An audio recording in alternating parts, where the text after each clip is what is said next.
guys, it's Amanda over at AmandaReads, and today I'm coming to you with the mid-year book Freakout tag. Now, I did this tag last year in 2015, and I'm doing it again, the new updated tag for this year, 2016. This updated tag was created by Chammy and Ellie, and I will link their channels down below. Basically, the mid-year book Freakout tag is a reflection on all the books you have read up to this point of the year. So question 1 is the best book you've read so far this year. And for this, I am picking Ordinary Beauty by Laura Weiss. I don't currently have my copy because I lent it to my Nana to read, but this book was just so good. I love Laura Weiss as an author, and I keep thinking about this book. I honestly just want to keep rereading it over and over again, but I know that's not really logical, so I'm not going to, but it was definitely the best book I've read so far in 2016. For the best sequel I've read, I have to choose Ignite Me by Tahara Mafi. This is the final book in the Shatter Me trilogy,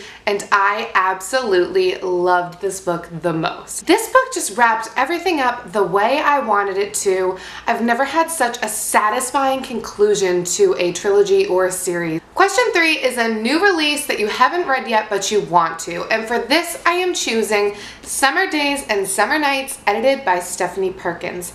I am planning on reading this for my summary TBR. This did just come out, but I will definitely be reading this before the end of 2016. Question 4 is your most anticipated release for the second half of the year, and I have a few that I've already pre-ordered. So I have the 8th Harry Potter book, which is Harry Potter and the Cursed Child. This is coming out at the end of this month. I am so excited, I can't even handle it. Also, I have pre-ordered the Shadowhunter Academy Tales, I don't know, but they're all available on ebook right now, but Cassandra Clare is coming out with them in a bind-up, and I have already pre-ordered that.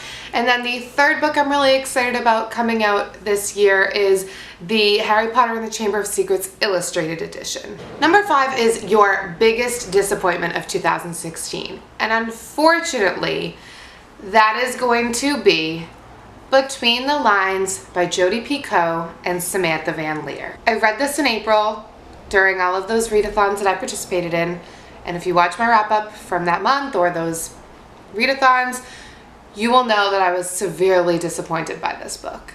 And I don't really want to talk about it that much because it just makes me so sad because I wanted to fall in love with this. On the upside, we have your biggest surprise.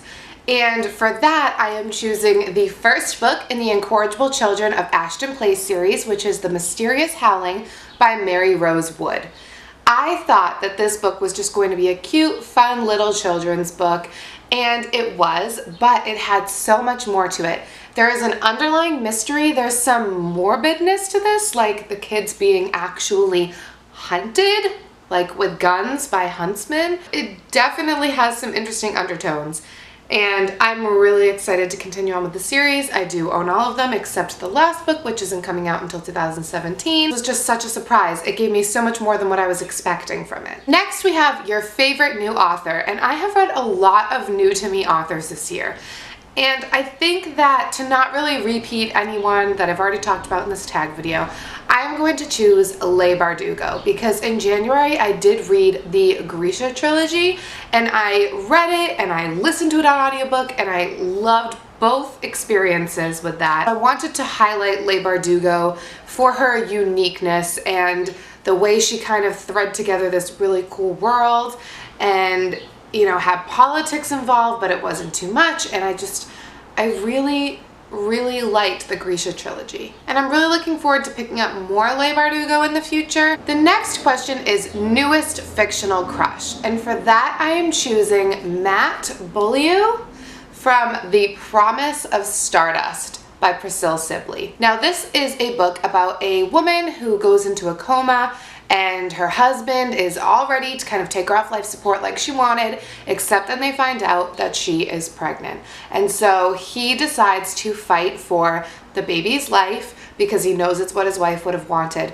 And throughout this story, he kind of reminisces about first meeting his wife and all of their like romantic times together, and it is a beautiful love story. And I love the fact that Matt just stuck to what he believed in, and he didn't let anyone, even his own mother, deter him from what he knew his wife would want. I genuinely appreciate a loyal, loving husband. And his wife was a very lucky woman. For newest favorite character, I am picking Jacob from Miss Peregrine's Home for Peculiar Children by Ransom Briggs. Jacob is the main character of this trilogy, and I liked him so much. He just kind of listens to the peculiars and he gets involved in their world, and he doesn't even really know them, but he takes on the job of being their protector, and he is so determined to figure out what's going on, and no one believes that he is telling the truth about, you know, these monsters and these peculiar children and everything.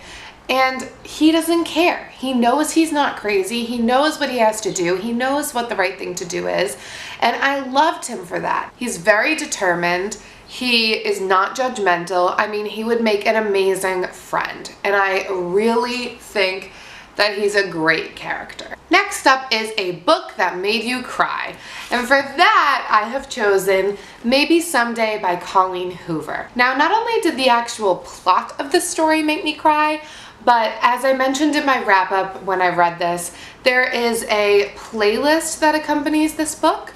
And so all of the songs that are in the book you can actually listen to on a website, and they were beautiful, and the songs were making me bawl my eyes out. I don't even know how to explain it. I loved this book, but it did make me cry a whole friggin' lot. And on the opposite of that, we have a book that made you happy, and for that I have Enders by Lissa Price, which I read last month.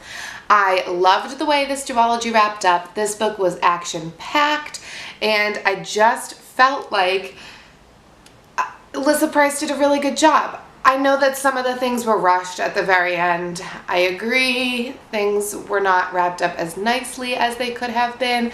However, this book made me so happy because it was so satisfying. The next question I thought was really difficult, and it is the most beautiful book you've bought this year. And I have bought so many books, which I wasn't supposed to do.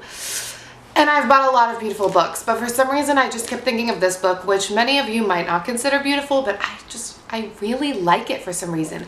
And maybe it's because when you feel it, it feels so nice and soft and like, I don't know, maybe you have to feel it to understand. But that is The Night Sister by Jennifer McMahon. And I don't know if you can tell, it's almost like iridescent sky, and the woman that's running away, like it's just so detailed, and I feel like you don't get the full effect unless you're looking at it. But you know, under the right light, this like sparkles, and I just love this cover. I mean, I love Jennifer McMahon. She's one of my favorite authors of all time. But this is my favorite book cover of hers. The next question is, what books do you need to read by the end of the year? And I thought that this was a great question because I was originally planning on making a video of my updated TBR, how I've been doing with my TBR goals, showing the month by month of what I was supposed to read and what I've actually read, kind of cross them off with their star rating.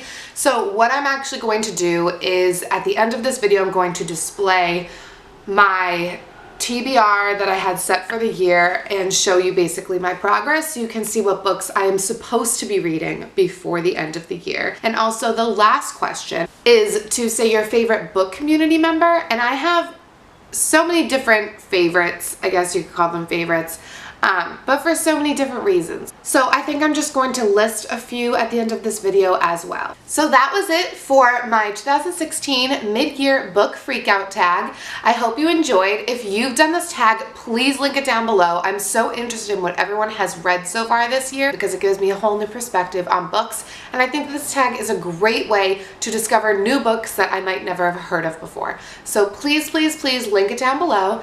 Thank you guys for watching. I will see you soon with a new video. Bye guys!